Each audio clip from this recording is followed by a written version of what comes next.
Welcome to the Wired to Hunt podcast, your home for deer hunting news, stories, and strategies. And now, your host, Mark Kenyon. Welcome to the Wired to Hunt podcast. I'm your host, Mark Kenyon, and this is episode number 29. Today on the show, we're kicking off the most wonderful time of year for deer hunters, the rut. And joining us is Field & Stream whitetail expert Scott Bestul. Enjoy, and then get out there in the woods.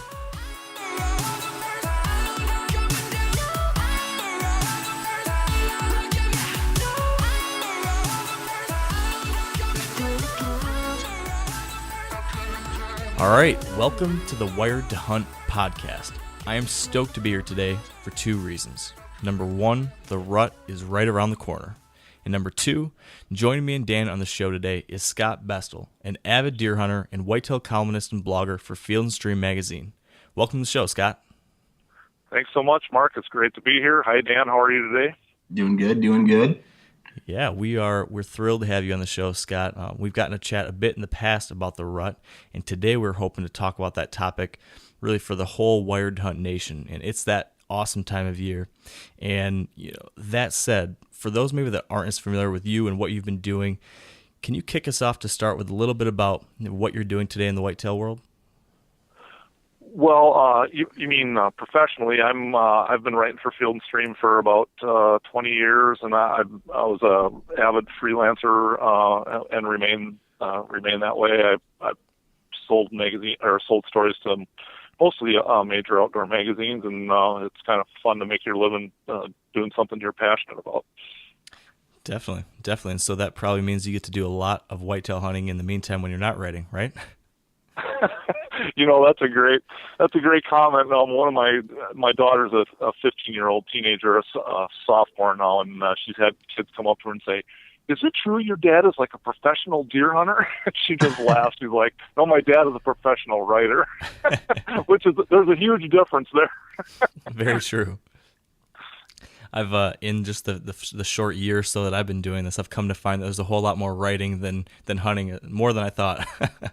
Yeah, really, it's kind of a cruel joke. We get into this because we want to do something that we love, and we find out that in order to make money, you actually don't get paid to deer hunt. But that said, I am spoiled compared to some people. I mean, as you guys know, it's when you're in this business, you get a little more time to hunt than maybe the average Joe. And I used to be a teacher, and I know I hunt a heck of a lot more now than I did then.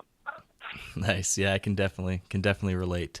And I guess that said then, before we really dive into our main topic today being the rut, we'd be really interested to hear about how your deer season has been going so far, Scott. So how's the hunting been?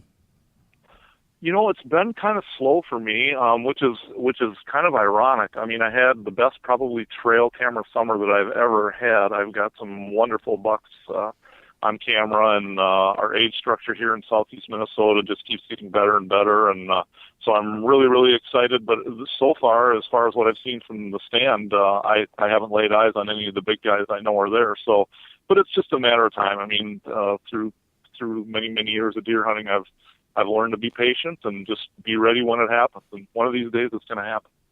Yeah, it's getting to be that time of year too when it could happen. So. Exactly. That's exciting. Now, are you hunting just at home, or are you traveling at all already so far this year? I have not traveled. I've hunted northern Wisconsin just a little bit. I hunt the big woods on public land up there, and we'll be returning here. I'm not sure.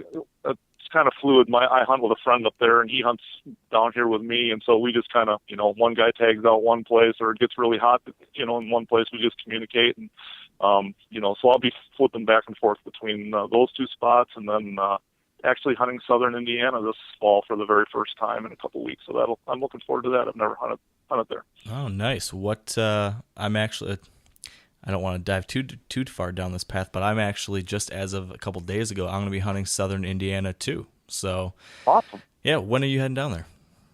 It'll be around the 10th of November. So yeah, that's when our firearm season starts here in Minnesota, and it was just kind of good timing for me. I do firearms hunt quite a bit. In fact, I'll be in Illinois for their first shotgun opener, but I like to have a bow in my hands, and that was an opportunity that came up, so that's where when I'm going to head down there. Awesome. I'll be down there just beforehand, so I'll be able to give you an update on how the rut's progressing. I'm actually going to be heading there, I think, this Thursday or Friday, and then staying till around the 5th. Oh, wonderful. Well, good. That'll be a good time down there, I would suspect. Yeah, I hope so. There's a cold front hitting here in a couple days, and this is me getting off on a tangent here, but my opportunities down here in southern Michigan on my home properties here, I got a couple of spots, and as Dan, as you know, as we've been talking about in the podcast over the past couple episodes, it's just been looking really dire compared to most years here. Have hardly had any mature bucks on camera during the summer, and had two over the entire summer, just like a couple random midnight sightings, and then since August haven't had a single for sure mature deer on camera. None of my neighbors are seeing them. Just a really weird situation. So it's been a little disheartening, and I got to thinking a week or two, I guess it was really last week, do I really want to waste 6-7 days hunting all day here in early November, or would it be worth trying to find a different opportunity in another state? And so I started looking at some public land and started texting a bunch of friends in some different spots in Indiana, Kentucky, just trying to see if they knew of any decent spots to check out on public. And long story short, a friend of a friend ended up, being willing to let a guy hunt on one of his larger properties. So I got a spot to check out for a few days, and gonna head in there and try to learn a new property kind of as I go, but excited to be in an area with some really good mature deer numbers, and it'll be a fun adventure. Oh, that sounds fantastic. There's nothing more exciting to me than to go to some place you've never been before, and just you just kind of take the knowledge you have and try to figure things out, and it's exciting. Oh yeah, absolutely. So Dan, sort of on this topic, I know that you've had a little bit of excitement recently. Do you want to fill us in on how the last couple of weeks or week or so has been going for you hunting?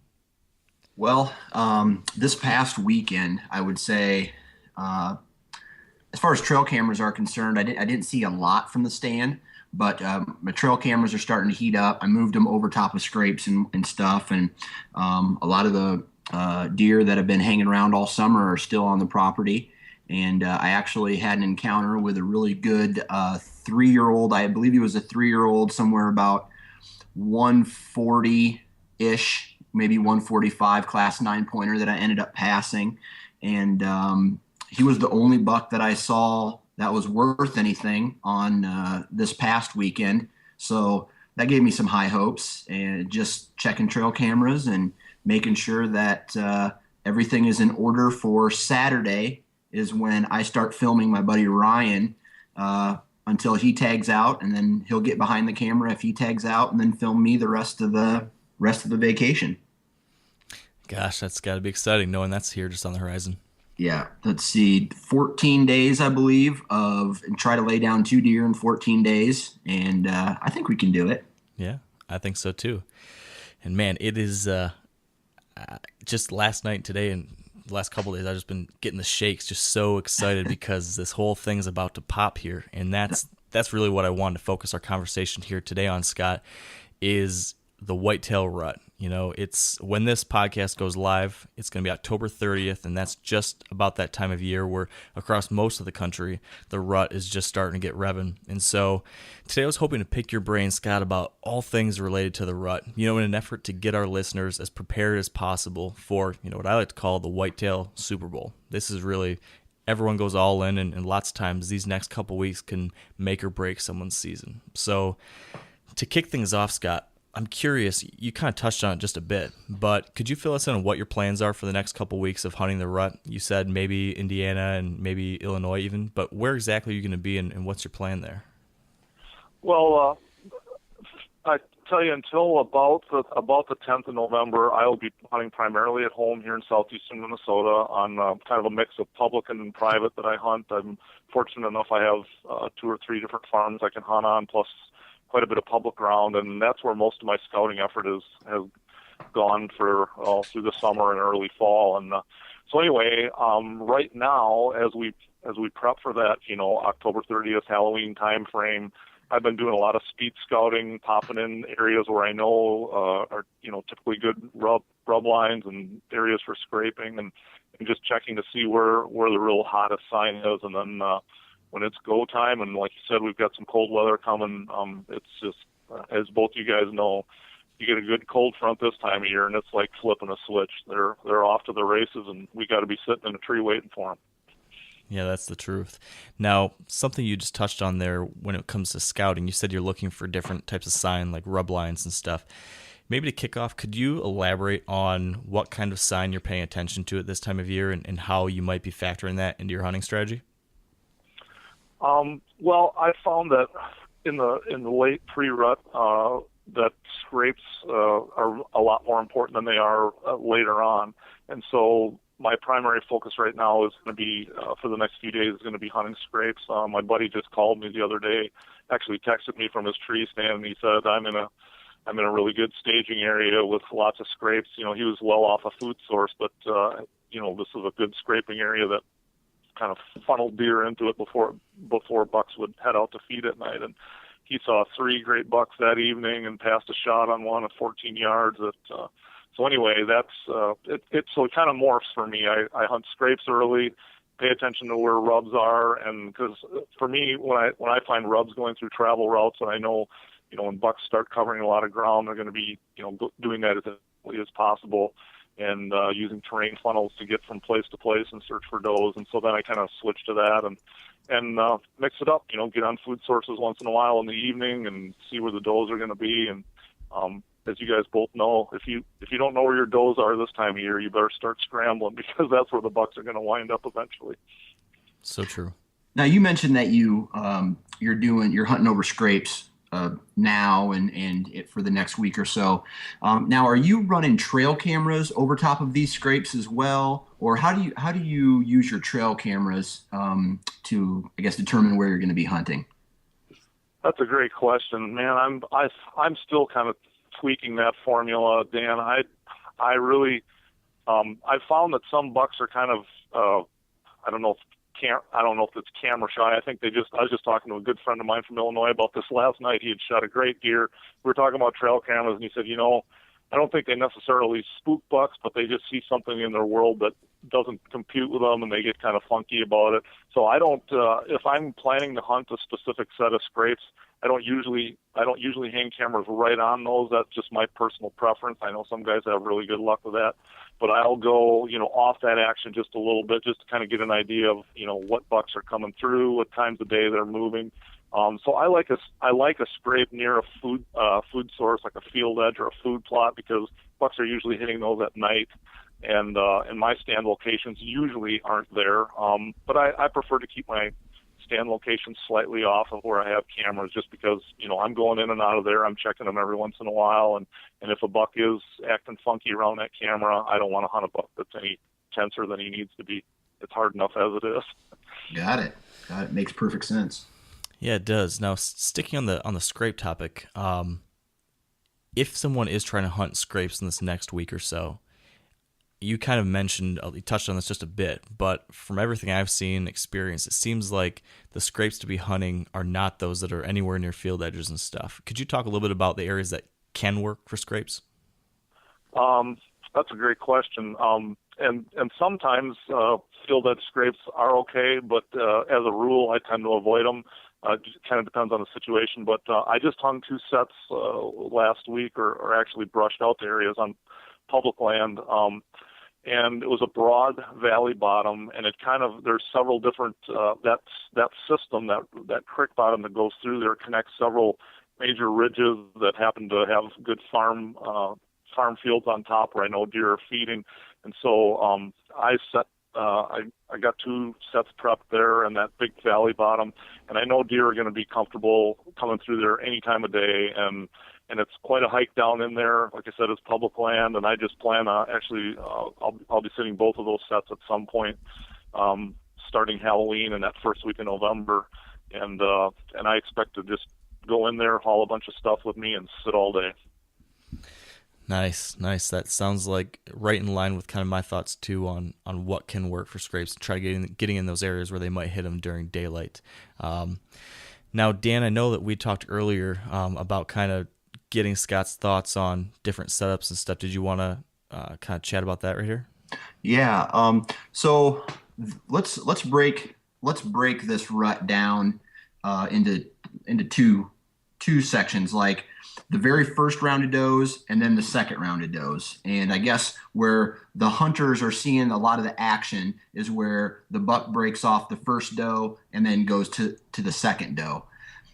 Can you explain to us where you're going to be hunting, let's say, that first part as opposed to the second part, and maybe give some details there?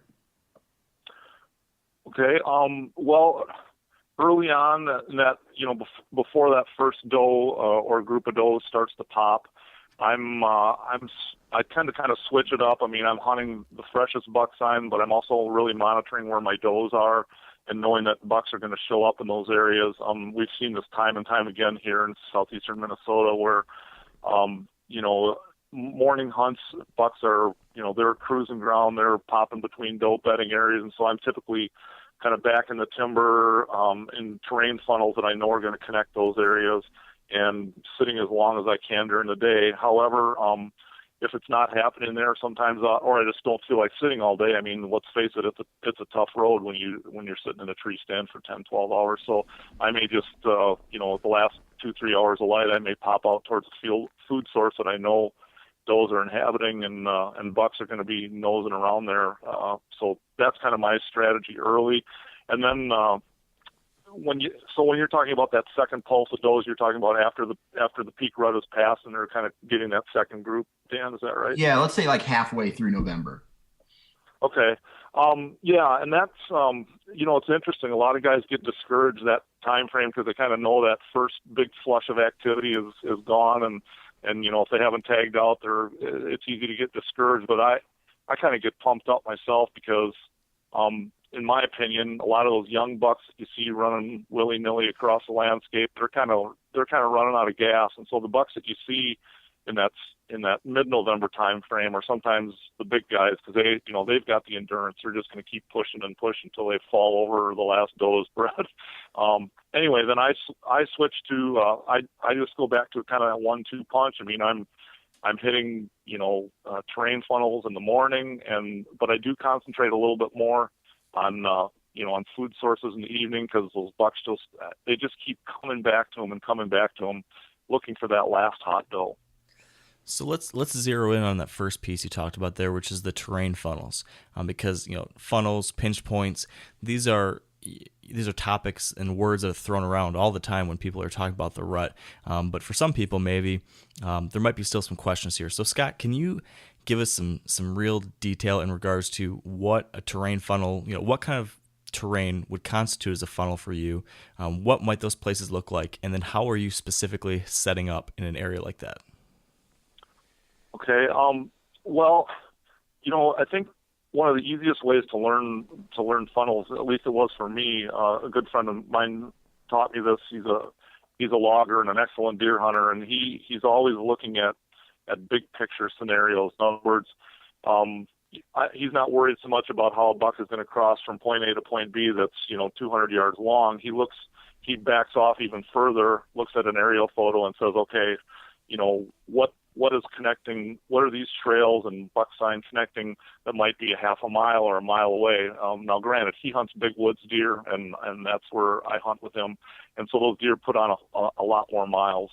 So you're looking for me, bucks are creatures of the edge. I mean, they're always, even in a big woods scenario, they're going to be following, some little faint line of brush that, at first might not be really obvious to us, but if you pay attention to where you're finding rubs and scrapes, and if you're fortunate enough to see deer move through there, they're almost always got their side up against some cover where they feel safe. That's just the nature of bucks. So I'm looking for, a little brushy line of cover, or if you can get water, a creek bed, that's to me one of the ultimate terrain funnels. I hunt western Kansas every year, and creeks and brushy fence lines. I mean, those deer really run big out there. They'll cover miles looking for a single doe, but they'll almost always do it using some kind of cover like that. And so a creek bed is excellent. I hunt here in southeastern Minnesota. It's really ridge, it's bluff country, big ridges punctuated by farm fields on top and bottom. And I'm always looking for the ways that bucks are going to travel through those ridges and across those ridges to get to the next, doe bedding area, food source, et cetera. So, anytime you get a saddle and a ridge, a bench along one side or along the end, I'm sure, we've all heard this before, but, mature bucks, in my opinion, they're basically lazy critters. I mean, they want to take the easiest path that they can where they don't have to struggle. And so they're going to, rather than bust it straight up a ridge, they're going to follow a contour around. So anytime I find a flat spot on hilly terrain that immediately catches my attention, I'm walking it, looking for rub lines and trails, et cetera. So yeah, you just, it's kind of like a fisherman needs to read a lake. I mean, you need to look at a map and be able to say, oh, this is the way a buck is going to, get from point A to point B. He's going to follow this structure. He's going to take the easiest route, and think. Don't be afraid to think big picture. He's not just living on your farm. He's going to the next farm. How's he going to get from that farm to you, and be waiting for him there? Yeah. So moving on then to the second piece, and all that makes all the sense in the world. Now, let's say you've been hunting your terrain funnels, like you'd mentioned, at this time of year, maybe earlier in the day. Now it gets into the evening, and you're thinking about moving to a food source. Can you tell us a little bit about what kind of food source you're looking for to set up on during the rut, and what's going through your mind when you're planning on how you're going to set up on that food source, how close, what how you're going to think about the wind and all those things? Yeah, that's a great question. Because food sources are touchy places to hunt, as both of you guys know. When deer are hitting one spot consistently, I mean, it doesn't take a lot of hunter interaction for you to goof it up in a hurry. So if I can find out where most of the deer are entering a food source and back off that just a little bit, and the main reason I'm concerned about that is, if I'm right on the food source and I start busting deer, it's going to make them hesitant to come back there on a consistent basis. And the other thing is, when it comes dark and if I haven't tagged my buck yet, I got to find a way to get out of there without spooking deer on the source. So, being a guy that hunts farm country quite a bit, I mean, that's pretty typical of what I hunt around here in Minnesota. I'm looking for, as soon as I set up a stand or think about setting up a stand, I'm thinking, how do I back out of here? How do I get out of here because I know, evening's going to come. There's going to be deer on the cut corn or a soybean field or a food plot or alfalfa field. I got to get out of there without being detected. So that's kind of one of my first concerns when I hunt an afternoon food source, is getting out undetected. And sometimes if I do decide to sit right on the food, which on occasion is the best thing to do, I've got a couple buddies here, and we just have a system worked out where we'll text each other or call each other on the cell phone and say, hey, I'm sitting on this cornfield, which stand, come out here and get me, and we'll just drive out in the truck and bump the deer off, pick the guy up, and then drive out. And the deer are, in this country, a farm truck is nothing to them. They aren't spooked by it at all. Yeah, I've tried that before too, and it seems to work pretty well without, like you said, without spooking them too much. Now, how do you feel, when let's say you've got a food plot you're hunting, and maybe you're just off of it a little bit, how are you factoring in the wind when deciding where on that food plot you want to hunt? Because, of course, I imagine you want to make sure that you're not getting winded, but I'm curious to hear your thoughts on how a buck might be using wind to approach that food plot or to check that food plot. Is that something you think about when planning your setup? Absolutely. I can't remember the name of the guy. He's a well-known deer hunter, and it was 20 years ago. He wrote something that I have remembered ever since. And he said the best wind for killing a big buck is the wind that's almost wrong for you and almost perfect for the deer. So I like to look at a food plot or any food source from several different directions. Consider it under several different wind directions. And that night, whatever afternoon I hunt it, depending on the wind, I mean, there's some winds that are just going to be dead wrong for it, whatever, and then I never go in there. But if there's a couple different wind directions that I can get by with, I think bucks tend to like to, quarter into the wind, or, in some cases have the wind right in their face. Some days they don't care, but, you can't gamble on that. And so I like to set up so I'm, as I mentioned before, so the wind is just perfect for the deer, but maybe there's a little bend in the trail where I can get by with it, where it seems, he thinks he's walking with his nose in the wind the entire time, but because of this bend in the trail, he's going to be exposed for, 20, 30, 40 yards where he doesn't have it in his face, and I've got it perfect for me. That's a constant consideration. Bucks use the wind, and even when they don't, even in those goofy times when they're not using the wind, they're definitely going to, pay attention to you if they catch you. So, yeah, just that playing that wind game is just it's a constant challenge. You have to always be thinking about it. Yeah, it's definitely always on my mind too. That's for sure. Now, you mentioned earlier that you were hunting on some bedding areas. Now, in terms of bedding areas, what are you looking for to determine that it is a bedding area? And then when you do go in there and hunt it, are you hunting all day or just a morning or just an evening? I tend to hunt bedding areas all day if I know that's what I'm going into, and I've got a couple sets that are specifically set up that way. Here in bluff country, the deer tend to like to bed high. They like to bed on the end of ridges, and I found that fairly consistent behavior, wherever I've gone. But in this country, where the hills are very exaggerated, those ridge ends are just killer. I mean, there's just something about the deer can bed there, whether it's a buck or a doe. They can bed there and they can lay and have the wind at their back and be staring the other way where they don't have the wind. And if they're gonna, if they detect danger, they 2 hops and they're out of there. So in my country, that's a classic bedding area, and I've got a couple different stands hung in spots like that. And our deer, in both cases, the deer are feeding in farm fields that are out on that same ridge, and then as dawn comes, they're working their way back towards the ridge end. And so what I do is I come up from the bottom of the hill, so I'm avoiding that farm field completely in the morning. I don't want to blow out the very deer I'm hunting.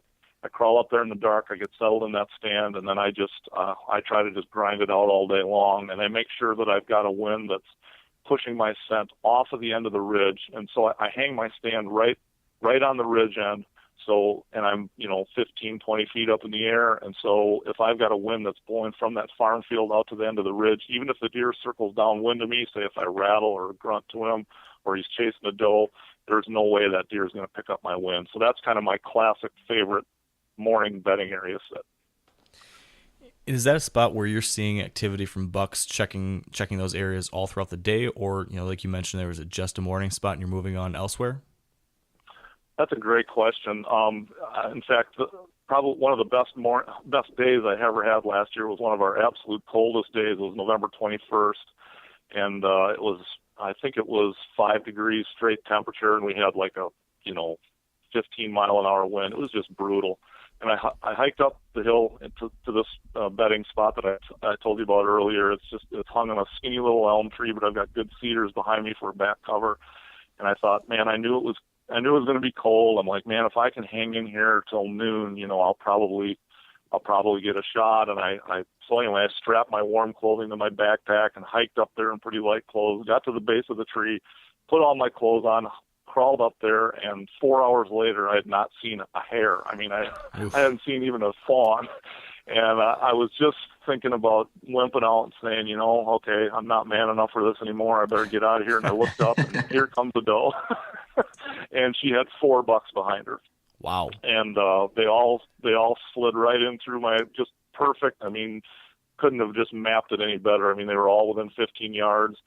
And they moved out. And then the shooter came, and he, of course, didn't play the game. I don't know why that works the way it does, but they had kind of made a loop around the end of the ridge and were working their way off. And instead of swinging right under my stand like every other deer had done, he just kind of cut across and walked out of my life and wouldn't respond to rattling or grunting or anything. He knew where he was going. But anyway, so I thought, well, man, I looked at my watch. It was, by then it was 12:30, and I'd seen 4 different bucks, and then another smaller one came through later, and I thought, well, man, this is just getting nothing but better, and so I'm going to hang here till the end.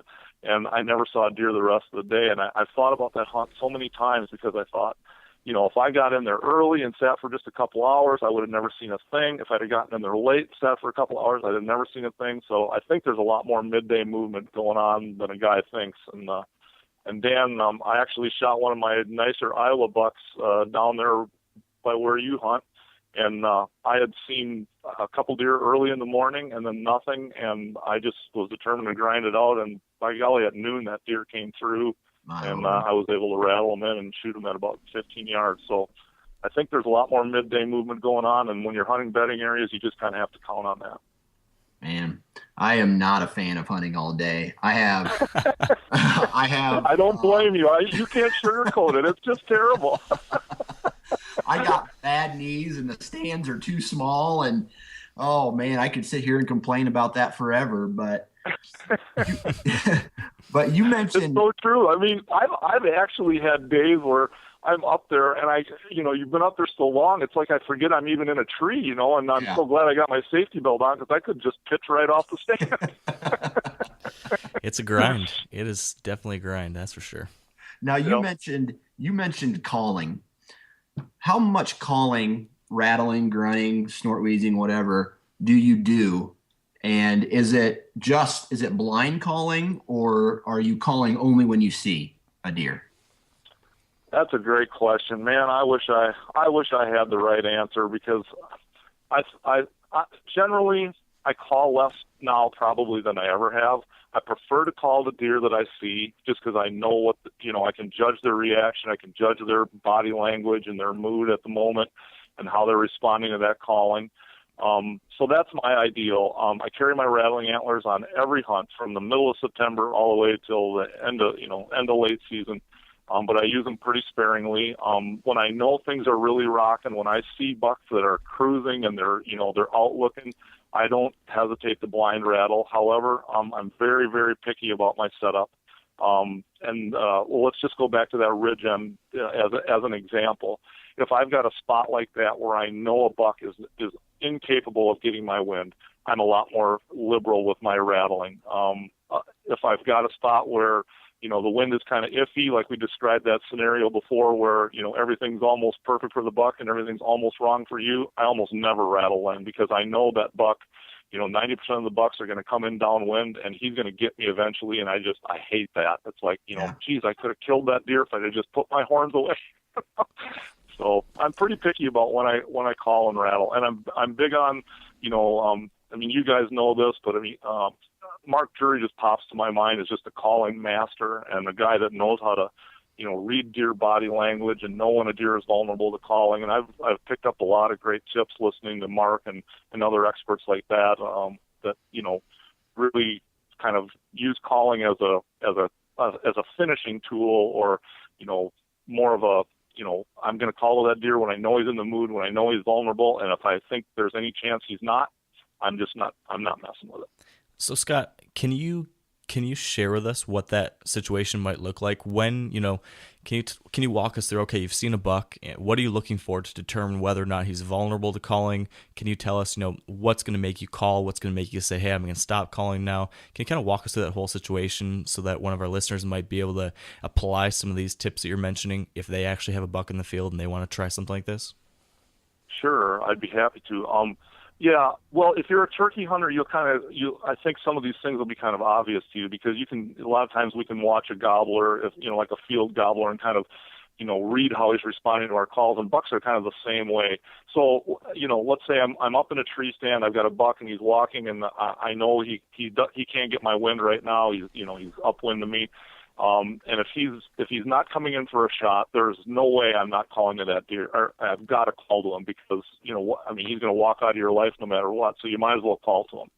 So first thing I do is I will make a soft contact grunt at him, or maybe use a bleat can to kind of get his attention, and then I look for some cue that buck has heard me. And in my belief, they'll almost always give you some indication that they've heard you. They'll stop. They'll lay an ear back. They'll look around, and if they don't do that, my immediate reaction is he doesn't know I'm here yet. So I'll just amp it up. I'll grunt louder, and if he doesn't hear that, I'll tickle a rattling horns just to get his attention.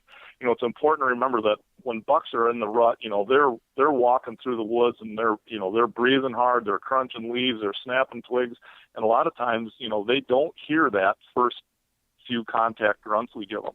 So in my opinion, it's important to get their attention. And then they'll usually give you, once they've heard you, they'll give you some kind of indication. If he stops and snaps his head and looks right at you, I'm thinking, oh, he's interested, he's looking. And then I try not to call when a buck is looking at me. I like to have him, focused off of me for just a second. And one of my good friends is an excellent deer hunter, calls it getting in their heads. He said, if sometimes they'll snap at you and they'll snap their heads, they'll look right at you, and then they might relax immediately and kind of look away. And then he says, I just pop them with another grunt right away. And just, to kind of get that thing in their head like, hey, man, there's a buck over here, or there's a doe sitting there, and, you need to come over there and check her out. But if he does something, kind of sheepish or timid, like, tuck his tail or kind of look around like, what was that? I just back off it immediately. They'll usually give you some kind of cue.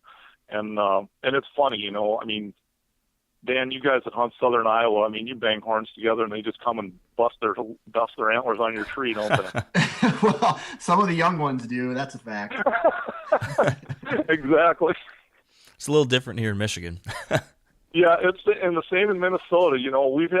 I've had dramatically good results to rattling here in Minnesota, and I've cracked the horns together and watched bucks just tuck that tail in and go, I'm out of here. So it's a huge difference in rattling response depending on where you hunt, and I think anybody that tells you different is not being truthful. I can tell you right now, Scott, I have ruined way more hunts with calling than I have been successful with them. So, yep.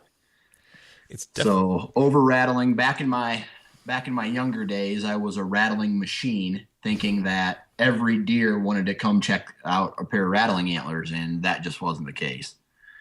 Exactly. It's definitely high risk, high reward. More. Yep. I'm sorry, go ahead.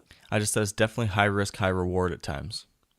Yeah. That's a great explanation of it. It's kind of like you're swinging for the bleachers. And like I said, when I know, I had a day last year. Trying to think if it was the 5th. I think it was the 5th of November. That's my birthday. I always hunt all day on my birthday. That's my present to myself. And that's my birthday too. November 5th is really? my birthday too. Yep. All right. I knew there was something I liked about you. It's not my 9 fingers, is it? Yeah. But I had a great rattling day, and it was here in southeastern Minnesota. And, I think I hit the horns just 3 times through the whole morning. And each time I had a buck of some size come check me out. One was a dandy 3-year-old, and, and he just didn't have. Well, we were under a 4-point rule here, and he was a 3-year-old 6-point, and so he was off limits to me anyway. But just had a great day, and so there are times when it's just rocking, when those rattling horns are like a magic tool, and there's other times when you just need to put a piece of duct tape around those things and put them in your backpack. Yeah. So, Scott, what's your typical rattling sequence look like? I know I've been with some guys that just smash them together for a minute and you think it's just kind of crazy. And then there's some people who just like to tickle them. What does your typical rattling look like? A lot of it depends on the cover. When I hunt western Kansas, which is big open stuff, and I know the deer that I'm hunting right now could be a half a mile away from me. There could be a buck cutting across the prairie out there that I can't even see, and I've got to get his attention. So I tend to rattle a little louder out there. I always start soft, just under the assumption that, hey, there might be a buck, fairly close here, and I don't want to freak him out. I just want him to be curious. So I'll start, with a pretty soft sequence, and I don't know if tickling is, if it's probably descriptive for the beginning of it. I might amp it up just a little bit towards the end, and then I'll just kind of put the horns down and wait, thinking that, well, if there's anything close, he's going to come, come check that out if he's in the mood. And then again, if I'm out, so I'll give it a little bit, and then I might do another sequence that's quite a bit louder. But again, I'm doing that loud cracking sequence, and I'll hit the horns fairly hard together right at the base, and then start kind of mashing tines together. But I don't do that much here around home. I do more of this kind of more subdued rattling. But when I'm out in Kansas or someplace where I know I got to reach out a little bit, I'm not afraid to use volume. And the thing that taught me that was I was doing a story once on how well deer hear, and I took the kids, my 2 kids. I have twins. And I said, I want you to I'm going to blow a grunt call, and I'm going to hit some rattling antlers. And when you hear me, I want you to throw up this red flag. And so I'd go off 50 yards and, tickle horns. They're like, yeah, duh, Dad, no kidding, we can hear you, and then I'd get out 100 yards, and it would take a half second, and they'd whip that flag up, and, I got out 300-400 yards, and, depending on what the wind was doing, they really didn't hear me that well. And so, granted, deer can hear better than humans, but not a whole lot better. And when you throw in windy conditions and crunchy leaves, sometimes, I don't think they hear as well as we think they do. So, again, I think you have to kind of adjust your rattling to the conditions, not only the terrain and cover that you hunt, but, what's the wind doing? Is it crunchy leaves when the deer walk through the woods? Are they making noise, et cetera? Definitely. So speaking of, you mentioned maybe leaves, noise created by wind and stuff, kind of brings me to a different topic that I kind of want to segue here, and that is different factors that can influence the timing or intensity of the rut. And so, as we've all heard, there's all sorts of debate around what impacts the timing of the rut, and then, what might change what we see of rutting activity. So, Scott, we'd actually talked about this a little bit, I think, back when we did an interview for the Rules of the Rut podcast, but I was hoping maybe you could give us again your opinions on what you believe influences the timing of the rut, and then what are your thoughts on different factors that maybe impact what we see? Maybe that's weather, changes in pressure, wind, etc. Could you elaborate on those 2 points for us? Sure. I officially resign any title that puts me as an expert in this category when it comes to rut timing. Okay. Okay. I refuse to wear that hat. Duly noted. Everything I read from biology is that the basic timing of the rut is pretty well carved in stone according to the region, and I have no reason to disbelieve that. So does the moon kick the rut back 2 weeks, as much as 2 weeks in any given year? I'm not saying it couldn't, but I'm skeptical. But anyway, what I do think, you brought up a much more important point in my mind is, what parts of the rut do we see? And I think, the primary factor is weather. Here in the north, Mark, you're familiar with us being from Michigan, and so are you, Dan, hunting where you do. You get a string of 70-degree days, and you're not going to, I don't care if it's November 8th or 10th or whatever the peak breeding date is in your area, what you see is not going to be much probably. Yeah. Now I've seen days where bucks will chase does and their tongues are hanging out, and it feels like you're hunting in June, but that's been pretty rare in my experience. And conversely, we talked about this at the beginning of the podcast that, man, we've got a cold front coming, and a cold front can do absolute wonders. It can just kick bucks into totally high gear. So I think temperature is huge.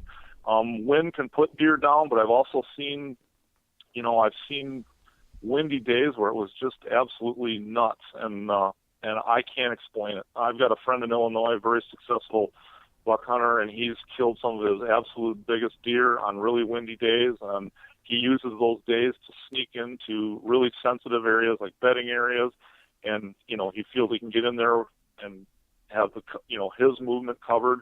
And he says he feels like big bucks are more active on really windy days. And he feels like they're thinking the same way he is, that hey, I can be banging around here in the woods and nobody can hear me, and so anyway, that's something to think about. Not saying it's true or untrue, but anyway, the primary rule of the rut is, if you can hunt, you hunt. Doesn't matter what's happening. Very true. Very true. Something on the same topic that we talked about last time, I think, Scott, is the moon, not in relation to the timing of the rut, but in how it might impact the timing of when deer move throughout the day. And I think, correct me if I'm wrong, but I think you'd said that you've kind of adopted this as a pet project that you're kind of looking into a little bit more. Am I right on that? And if so, can you tell us a little bit about what you're starting to discover about that? Yeah, you're correct. I am. I'm listening to what other guys are saying and starting to pay attention to it. It's been my experience that it seems like if the moon is visible in the daytime sky, that there seems to be a slight uptick in deer movement, and sometimes dramatic. And I've also read that if the moon is directly underfoot, that makes a difference as well. And so yeah, that is a pet project of mine. I think it's fascinating. I think there's I know it's kind of kind of typical of biologists to dismiss things like that. However, I think, if you're a fisherman, there's days out there where you go and you can catch fish no matter what. They're just hitting, they're active, and you can go back, a week later to the same spot and what you think are similar conditions, and just nothing is happening. And I'm always fascinated by that. Something is kicking those fish into high gear that wasn't there before. And I think we've all had those days in the deer woods where you're like, holy cow, where were all these deer last week? They were running everywhere. And something is making them move. And I'm fascinated. I think the moon could be a factor. Yeah, I've been definitely equally curious about that, and been listening to a lot more people and just trying to take note of it more myself too. And like you said, it's an interesting one to try to connect those dots. Yep. And I've never noticed that until recently, until I started doing this podcast with Mark, that, okay, people kept bringing up the mood, and I thought it was just, I don't know, hearsay or just happened to coincide. But this year, when I've been out and these good moon days have fallen on the weekends during this early season, and that's when I hunt. And I've from what I could tell, they have coincided with what everybody said about the moon.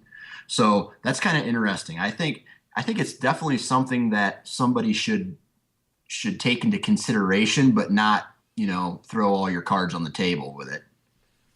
Right. Good. Yeah, I agree. I mean, that's a great observation. And Dan, were you paying attention to, a moon chart, or what was leading you to that, saying that, hey, this should be a good day for deer movement?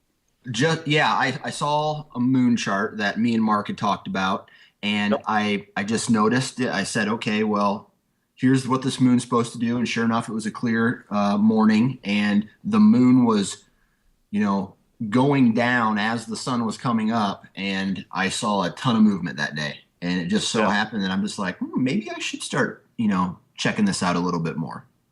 Exactly. Yeah. It's fascinating. I mean, if there's some link there, it's worth exploring.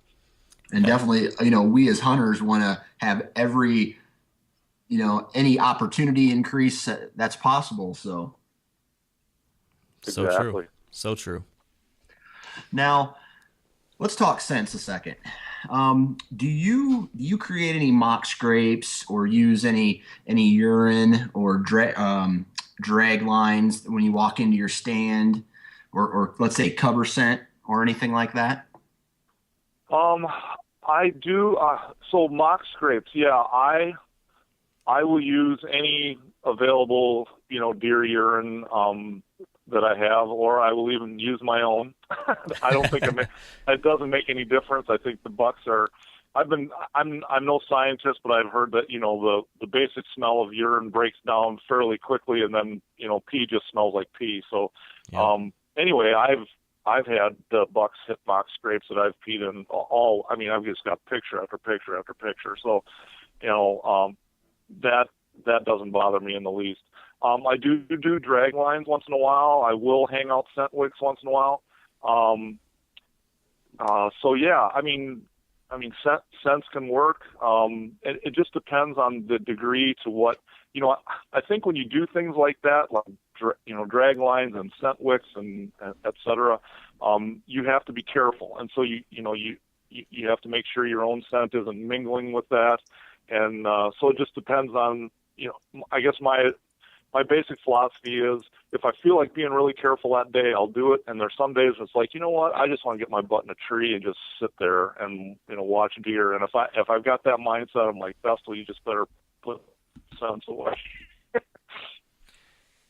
Now, on the other end, as far as us, the hunter, being as scent free as possible, are you using anything like an Ozonics or Scent Lock or any scent elimination products?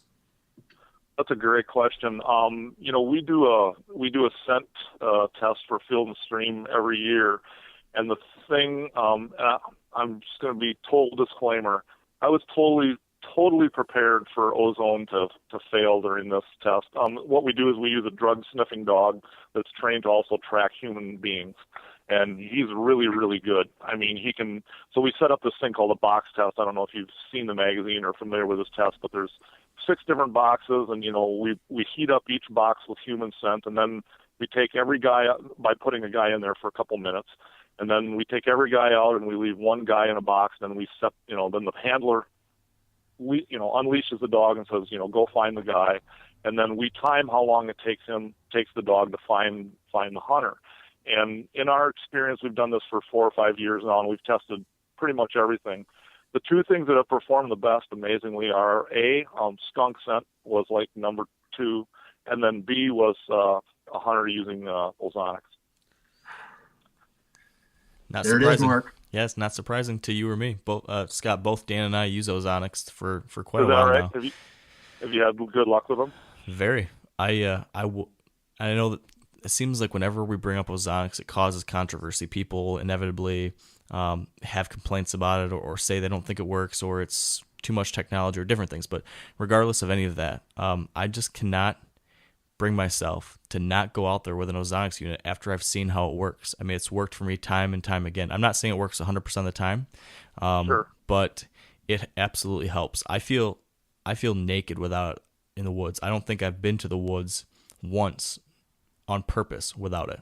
So whatever that's worth. Very, very interesting. I mean, we were fascinated. I mean, as I said, we've done this test for 4 or 5 years now, and we've busted everything. I mean, we've made a lot of I don't know if enemies is the right word, but we've irritated some people within the industry because this dog is just. I mean, he's just fail safe. I mean, he's gonna get you, and it's just I mean, we know no matter what you wear that this dog is gonna get you. I mean, he can smell an ounce of cocaine wrapped in cellophane and stuck in a gas tank somewhere. So for crying out loud, he's gonna smell a human being. Jeez, yeah. But even his handler and I, when it took this dog close to a minute, I think it was 52 or 50 seconds, and that was to find the guy. So we had, my test guy had showered. He had his clothes just washed in a no scent detergent, and then he just carried an ozonics unit with him into this box. And it took the dog close to a minute to find him, and the handler and I mean, we've kind of become just, jaded skeptics. And he looked at me and he's like, dude, I've never seen anything like that. He said, I hope drug dealers don't find out about it. So anyway, that is in no way, shape, or form a commercial for ozonics. I've never used one. I'm not connected with them whatsoever, but there's something going on there. And, equally fascinating, guys, was that my dad was another one of my. So the test before we had the ozonics unit, we used my dad, and all he had was clothing that was, I mean, it was not washed in anything except it'd probably been laying around since last hunting season. And so what we did there was we just threw his clothes into a plastic tub, and we, there's these ozone units where you can kind of like run a little tube into the tub and then just flip the thing on for a half an hour. And so we did that, and, it took the dog, I think it was 45 seconds to find him, that was really impressive to me, because there really had been no scent shower, and, nothing, no really big preventative measures. So there's something going on there with that ozone that really confuses the scent, which is, I think, pretty remarkable. Yeah. It's nuts, man. So then I guess moving on from that, we always seem to do this. Me and Dan get on these talks about ozonics, and we can't help but talk about how well it works. And same thing, we're not trying to have a commercial here or anything, but it's just man, it really does work. But I just love the science behind it.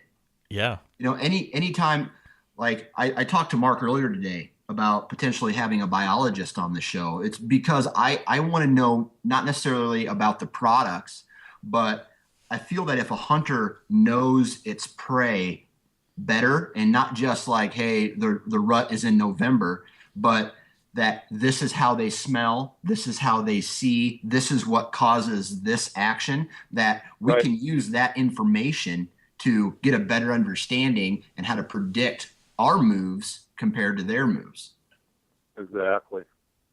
Yeah, no, I couldn't agree more. I mean, you can never know too much about deer. I mean, I don't know. I guess my overriding theme, as a hunter is, the longer I do this, the less I feel like I know. I mean, deer do things that surprise me all the time. But that said, it doesn't mean I'm not trying to figure them out 24/7. Right. Right. So, question then for you, Scott. This ties in a little bit towards this whole topic of scent, and that is decoying. I've done a little bit of decoying, and there's a whole lot of different ideas about what works, what doesn't work when it comes to decoying, and how to set up with the wind and making sure everything's scent free. But could you give us your thoughts on, if you decoy at all, and if so, what's the correct decoying setup look like? Sure. Yeah, I have done some decoying. I've killed deer over decoys. It's one of the most exciting and dramatic ways to kill a deer, in my opinion. I mean, it's just something to see. But that said, because decoys are heavy and bulky, and I tend to hunt kind of remote areas, and it's a pain to carry them, I don't hunt them as much as I would like to or probably should. So with that qualifier, I will say, from my experience, you need an open area. I think, deer rely on a lot of different ways to maintain contact with each other. They smell each other, they hear each other, they see each other. And one of my early years of decoying, I had a nice buck coming through an apple orchard that was on the edge of a ravine and in other words, a really good creek bottom funnel. And my stand tree that I had picked was not, I couldn't shoot to what I felt were the best trails. It was just a little bit too far. And so I thought, well, I've got this figured out. I'll put a decoy out, and if that buck should come down that kind of main trail, he'll see the decoy and come over. And so anyway, by golly, the deer came, and sure enough, he was using the main trail, and I was just licking my chops thinking, this is as good as done. And he got, and I kept thinking, well, he's going to come now, he's going to see the decoy, and he was giving no indication whatsoever he was seeing the decoy. And all of a sudden, he was getting, just on the fringes of bow range, and turning away, the trail was going to take him away from me. And then he saw the decoy, and he absolutely freaked out. It was not the size of it. I think it just totally surprised him that there was a deer there that he had not seen or heard or smelled. So in my opinion, in my experience, and one experience does not a theory make, but I've read this from other guys and talked to other guys that, in wooded environments, make sure you're in open timber. That was relatively thick area where I decoyed that buck in, and he did not like it one bit. I mean, it didn't freak out so that he ran out of there, but he jumped up, ran off a little ways, and he stood and stared at the thing like, where in the heck did you come from? And that was it. I mean, he just ambled off and was like, he didn't want to be near a deer that surprised him. And conversely, the deer that I have killed with decoys have been, they've had a long time to look at it, and they've, you can kind of see the tumblers clicking in their mind, like, what is that deer over there? Do I know him? And of course, the decoy is just sitting there staring at him, and I think it takes a buck kind of in the right mood, and the right spot in the pecking order to say, I don't like the way that dude is looking at me right now. And I killed one in Wisconsin here a few years back that came, 200 yards across a soybean field. And, when I shot him, he was ready to clean this deer's clock. And it was just, he was a fighter. He was a fighting deer. We knew that about him. He was, parts of his rack were busted off, and he just was a ornery guy. And when he saw a buck he didn't know, he was ready to come get it. So yeah, I mean, decoying is incredibly effective. It's really, really exciting, but it's like every other technique. You got to kind of be smart about it. Will you decoy at any time of the rut, any time of these next 2, 3, 4 weeks, or is there a certain subsection of that timing that you're really going to possibly bring it out, if at all? Oh, in my opinion, everything's better in the rut, early, in the first stages of the rut, and then as we kind of get into the thick of it, it's such a crapshoot. I mean, it so much depends on, what the deer has done and, where he is in the pecking order, who he's been fighting with, how many goes he's had, is he tired out? So yeah, I mean, I would say that, this Halloween time frame, first week in November, is awesome time for decoying. It's early in the rut. deer are highly curious about each other. Very, bucks are acting very aggressive. It's in my opinion that would be the best time. Okay.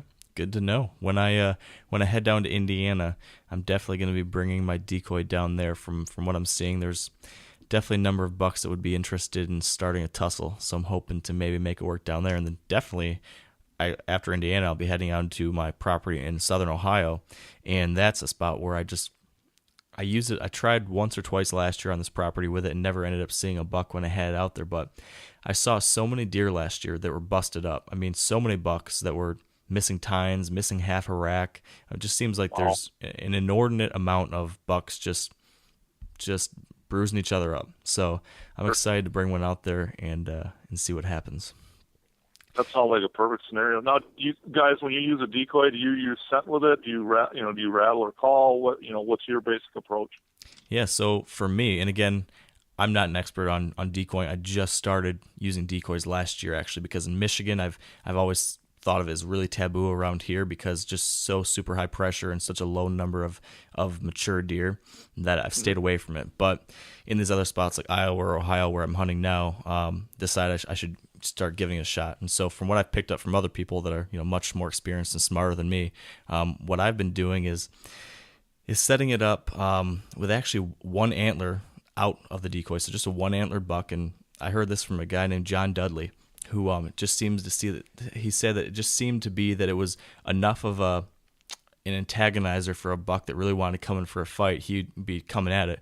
But if it was a buck that was kind of on the fence, a one antler buck wouldn't be necessarily intimidating, so he'd still come in. So that was an interesting tip I picked up, and I've tried that. I'm not using any scent other than just making sure it's completely scent free. And I've been making sure that wind is blowing towards me from the decoy to me, so that when that deer, hopefully a buck's going to come in and try to get downwind, circle downwind of that decoy, that's when hopefully I'll be able to get a shot as he's circling in and facing towards that buck. That's the hope, is that he won't be able to catch my wind because he's just trying to get downwind of the decoy. So I'm definitely doing a little bit of calling and rattling too. So like I said, I haven't had a lot of experience with it, but hoping to have some good stories in a week or two. Awesome. Yeah, I pretty much dress up as a buck and run through the timber with my grunt call and just go crazy. And it works in Iowa. No, I don't use a decoy. I very rarely hunt field edges, so I just have never felt the need to have one. And the only time that I did ever, I think one season, I used a decoy, and it spooked more deer than it actually brought in, so I just kind of never picked it up again. I got to believe, though, Dan, knowing where you hunt, of anywhere really, your area probably could work better than most. I'd be interested to see what kind of deer you could pull in if you gave it more chances, but I can understand why you don't want to use it too. Yeah. So Scott, I kind of want to work towards closing things up here because we've been using up a lot of your time here, and I appreciate that, especially during the hunting season and everything. I know you're probably sacrificing some hunting time to be with us here today. So that's you know what? It's 70 degrees today, and the moon is in the wrong spot, so I'm not going to see anything anyway. I wasn't even going to go hunting. All right, then we'll talk to you for another hour, all right? There you go. Let's do that. So last time we talked, Scott, I'd asked you what you thought, some of the most important things were when it comes to hunting the rut. And you had mentioned something that might be different than, what we usually read about in the magazines or see on TV, and that was patience. Can you talk to us a little bit about why you think patience or perseverance or mental toughness is so important during the rut? Yeah, well, I've learned this the hard way, and I think if I was a better deer hunter, I wouldn't have to be so patient. I just go out there and kill them like you guys do. Yeah. Unfortunately, that's not the case.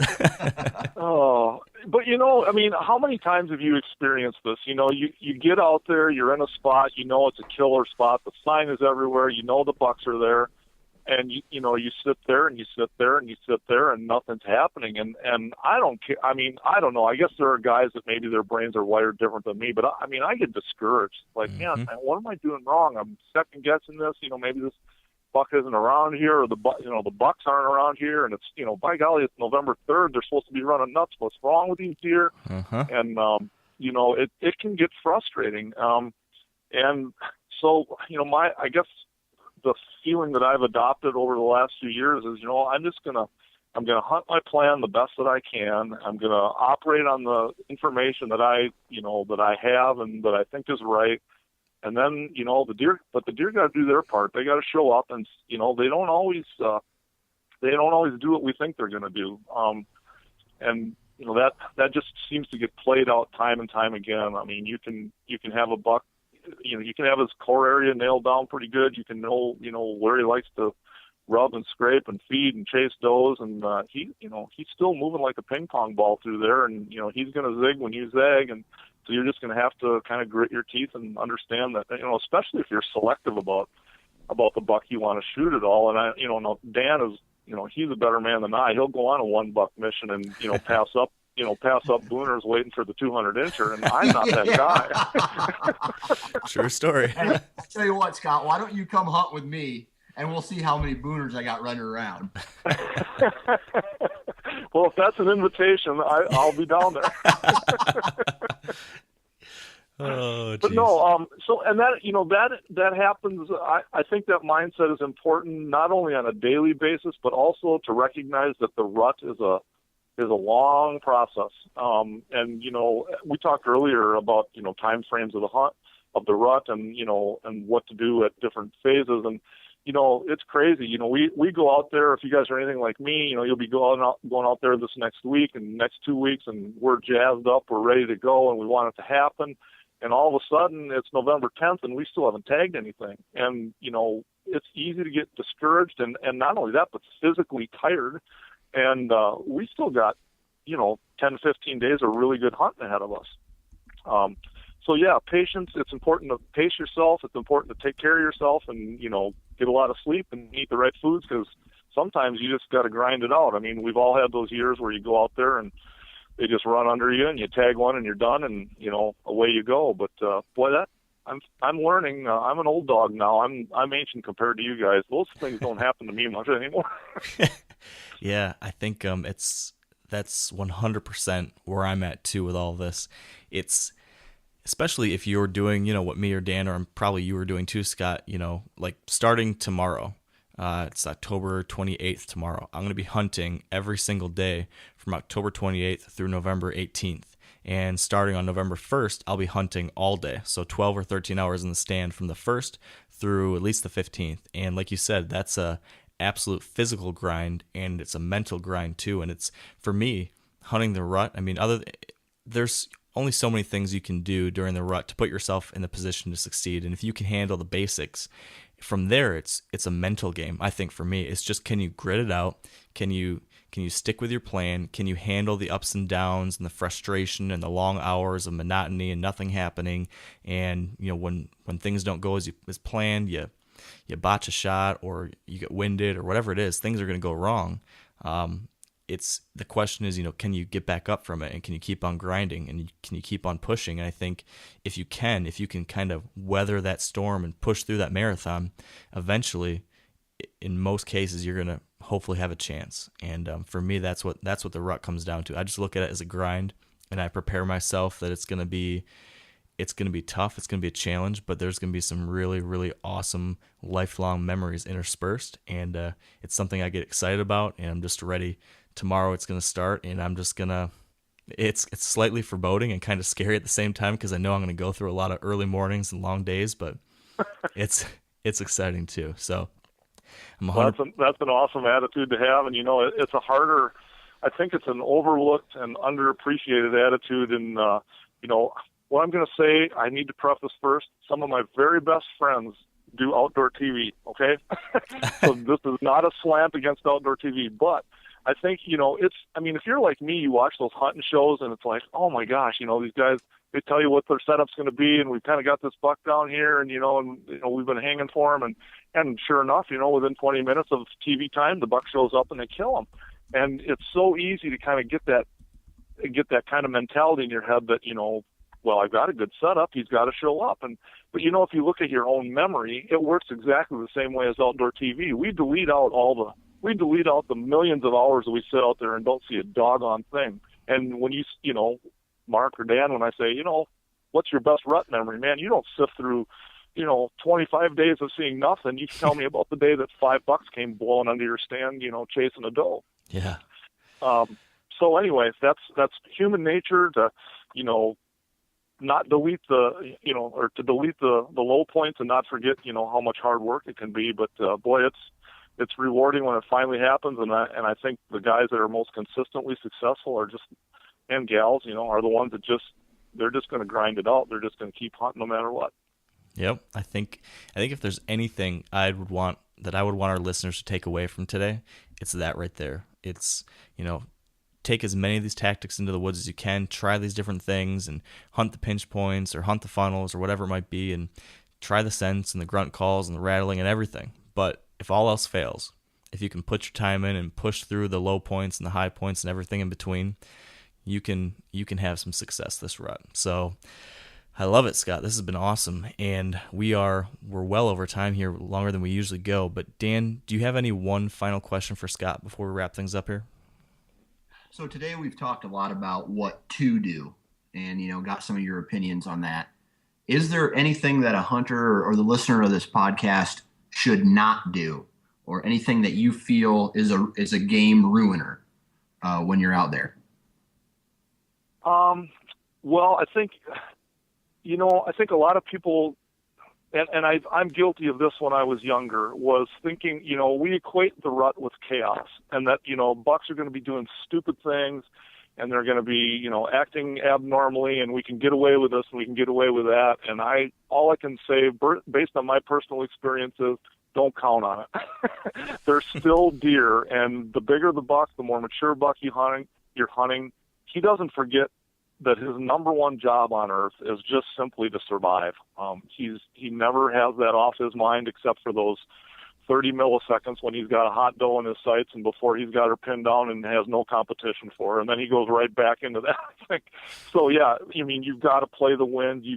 Don't think you can get by with a bad wind on a stand spot just because bucks are acting crazy. They don't act that crazy. In other words, don't rely on luck. Keep hunting your plan. Hunt smart and hunt patient and careful, and it will happen. Yeah. Awesome advice. Well, Scott, like I said, this has been an incredible conversation, and really, really appreciate you joining us. So thank you so much, and good luck this coming couple weeks. Oh, you guys too, and I'm really honored to be able to have the chance to speak with you guys. And I don't know, just talking to you two gets me fired up and ready to go. So let's hit the woods and start sending pictures to each other. That's right. That's right. That sounds like a good plan. All right, well, we will talk to you soon, Scott, and thanks again. Best of luck, you guys. Thanks so much for having me. All right, Yep. Bye-bye. All right. Well, if you're like me at all, I'm sure you took a lot away from that discussion that you'll be able to apply to your future hunts over the coming weeks during the rut. But if you want more, we've got you covered. If you haven't checked it out yet, our Rules of the Rut 2.0 podcast series features today's guest, Scott Bestul, along with 15 other expert whitetail hunters like Dan Infalt, Steve Bartilla, and Chris Eberhardt, all diving into great depth into topics related to the rut, such as patterning bucks during the rut, mature buck behavior, the biggest mistakes made during the rut, how to interpret and utilize sign during the rut, and much, much more. The Rules of the Rut 2.0 podcast feature 3 full podcasts and nearly 3 hours of unique content that will not be aired here on the Wired Hunt podcast. It's only available in this special 2 ebook, 3 podcast package. So if you want to download the Rules of the Rut 2.0 books and podcasts, simply go to wiredtohunt.com/rulesoftherut to purchase your copy today. Now, in addition to this being, in my opinion, the single greatest rut hunting resource out there, your support also helps keep the Wired Hunt podcast on the air. So thank you in advance. Moving on, as always, if you've been enjoying the podcast, we would really appreciate it if you could leave us a rating or review on iTunes. We're almost to 100 5-star reviews. So if you have a second, feel free to help us push up and over that milestone. It would be awesome. Finally, we'd like to thank our partners who help make this show possible. Big thanks to Sitka Gear, Trophy Ridge, Bear Archery, Redneck Blinds, Carbon Express Arrows, Huntsoft, Lacrosse Boots, Big & J Long Range Attractants, and the Whitetail Institute of North America. That all said, thanks so much for joining us here today. The Whitetail Super Bowl is just ahead. The rut is here, and things are about to get crazy. I hope you got some serious time in the tree stand ahead of you, so get out there and enjoy. Good luck, my friends, and stay wired to hunt.